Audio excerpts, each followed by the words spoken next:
recordamos que al principio y al final de cada actividad tenemos que lavarnos bien las manos. Gogorazten dizuegu eskulan bat, hasi eta bukatzerakoan eskuak garbitu behar ditugula.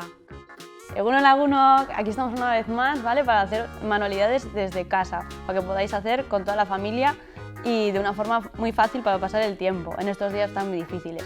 Esta vez va a ser una cosa muy sencillita, un circuito, ¿vale? Gaur egun egingo duguna da, circuito bat, pilota batentzako, eta oso erraz egingo dugu, ¿vale? Va a ser muy fácil, es un circuito para hacer con una pelotita y va a ser muy sencillo para que lo hagáis entre todas, ¿de acuerdo?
Buenas mañanas, joder.